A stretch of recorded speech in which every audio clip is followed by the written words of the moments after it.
Walmart, the river, Heartsease, Academius, Wizard's House, Magister's Hall, Nightbridge, tunnels under river to island, the Twilight, Sark Square, Dusk House, factories and warehouses, Half Chick Lane, Strangle Street, the Sunrise, Pedavox's House, Dawn Palace, the Magic Thief. Chapter 1. A thief is a lot like a wizard. I have quick hands and I can make things disappear. But then I stole the wizard's Locus Macalis and nearly disappeared myself forever. It was a late night in the twilight, black dark as the inside of a burglar's bag. The streets were deserted. A sooty fog crept up from the river, and the alleyway echoed with shadows around me. I felt the city echoing and empty, desolate, and dead. The cobblestones under my bare feet were slick with the evening's rain.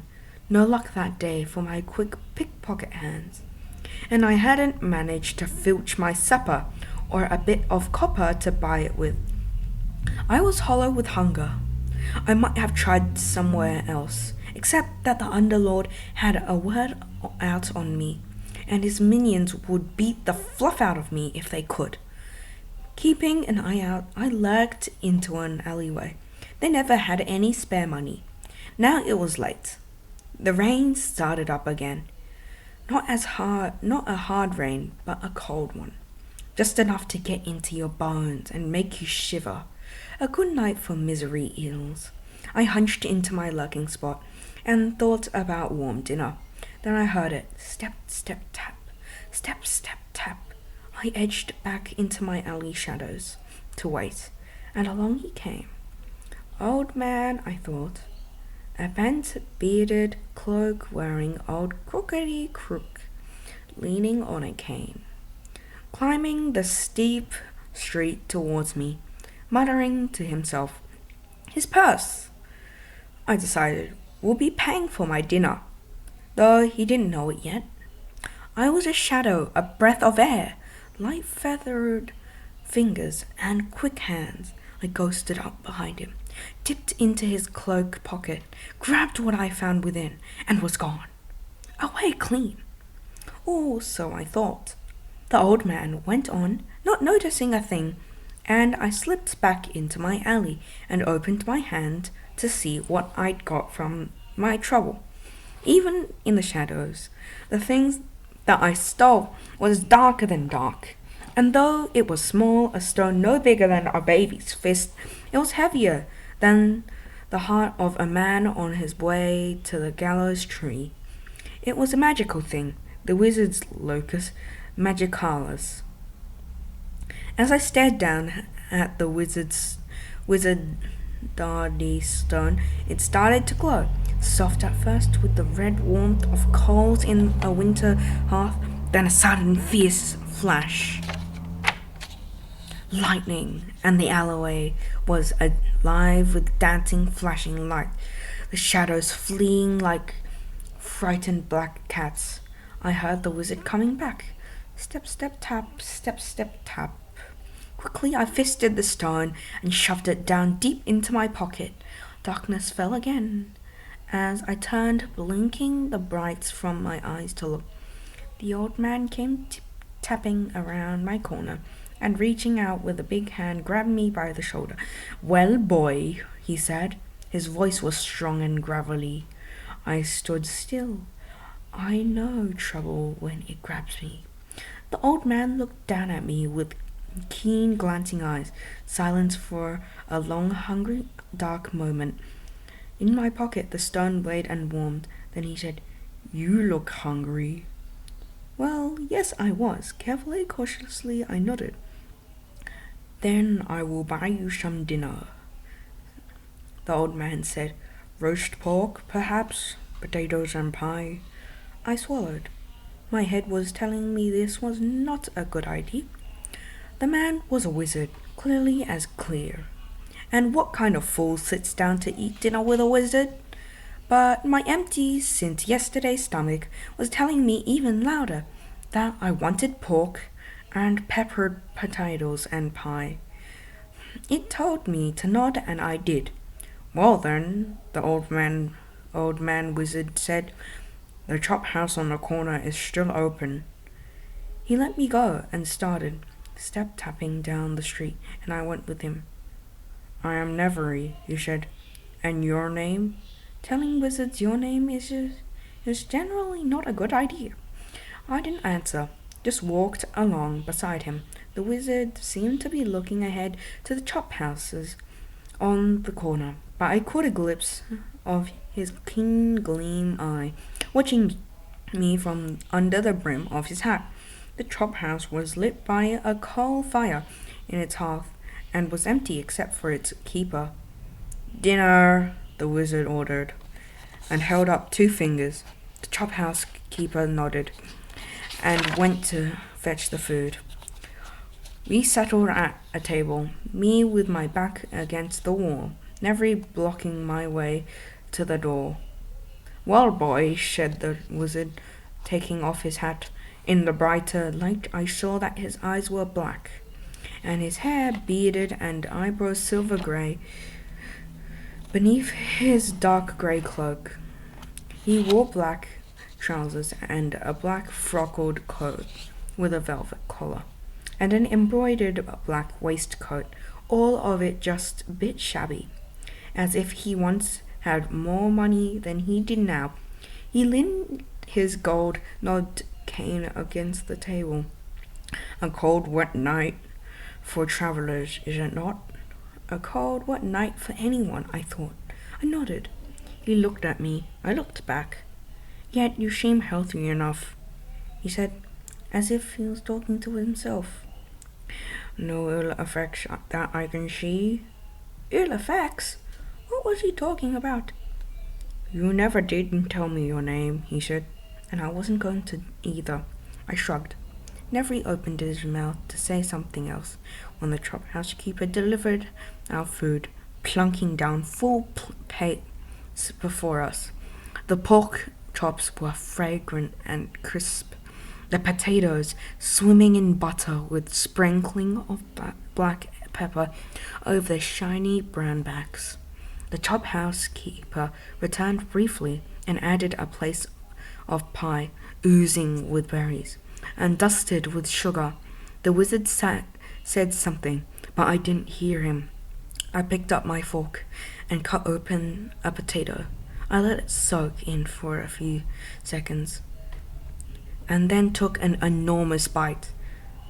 I said, the wizard said, staring at me, that my locus magicalis will likely kill you, boy, very soon.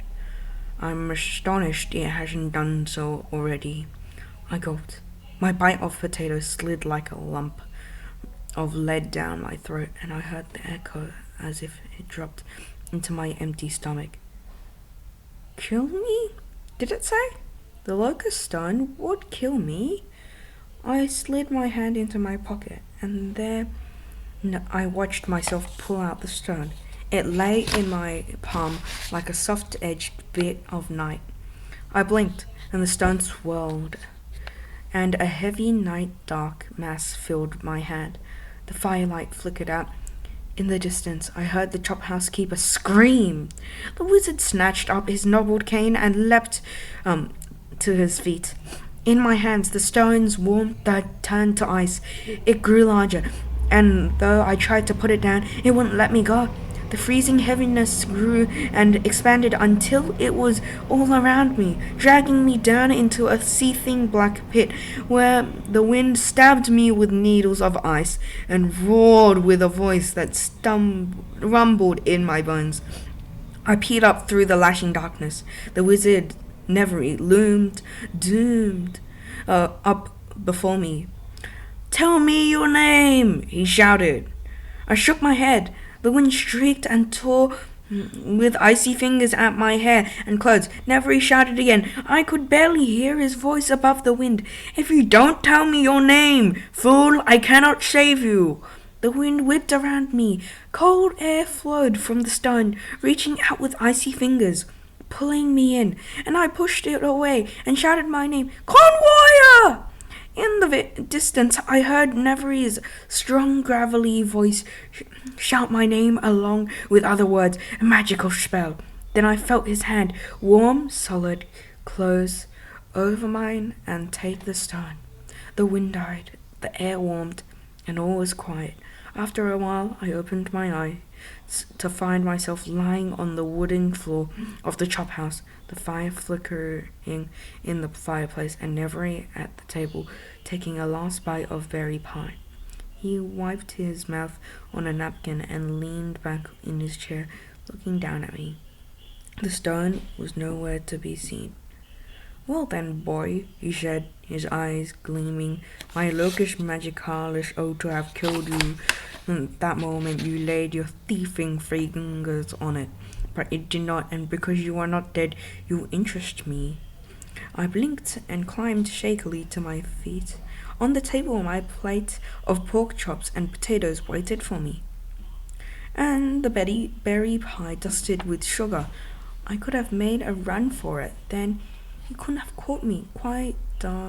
Quick dart for the door and back out into the steep, rain-dark streets of Walmart. But I didn't, because I was interested in the wizard. The thing is, I make a good thief, me and my quick hands, but I make an even better wizard's apprentice. Needs a beggar. Arrived back in this accursed city after nightfall. Dratted city guards tried to arrest me. Prison, if I'm caught here, used re-mirror spell. Occluded them, forced to retreat to Twilight, west of river. Dangerous place. Banished from Walmart, a long misery travel from city to city. My grimoire lost, my magic weakened. Will not have to come back but for the letter from Bramble. My dear Neveri, I know that when you left, you swore never to return to Walmart. But dire events are taking place in the city. We have been monitoring the magical levels and have made an alarming discovery. The level of magic in Walmart is ebbing. This has been going on for years, but lately the level has fallen rather alarmingly and abruptly, and we magisters can discover no reason why this should be so. The Duchess is no help. Of course, you must return and aid the city in its time of need. Please, tell no one I have written to you. Really, Neveri, I do not know what to do. You must help. Very sincerely yours, Bramble Magister of Walmart Academicos. Letter did not mention fact that I have been banished from Walmart for past 20 years. Typically of Bramble. Man's too worried to think about consequences of inviting me back to the city. To do, find accommodation in Twilight, meet Bramble, meet with Underlord Crowy, hire Muscle Bennett. After arrival in Twilight, went in search for dinner. Note to self, check Locus Magicalis for a Docinis Scratch Tirchi to be sure it's unaffected by tonight's adventure. Was not planning on taking on servant. Will probably not keep him, as most likely not worth trouble. Boy thief is wrapped up in blanket on the hearth. Sound asleep. From here looks like a bundle of rags with dirty bare feet sticking out of one end and shock of dirty dark hair out the other. Only time for short entry tonight.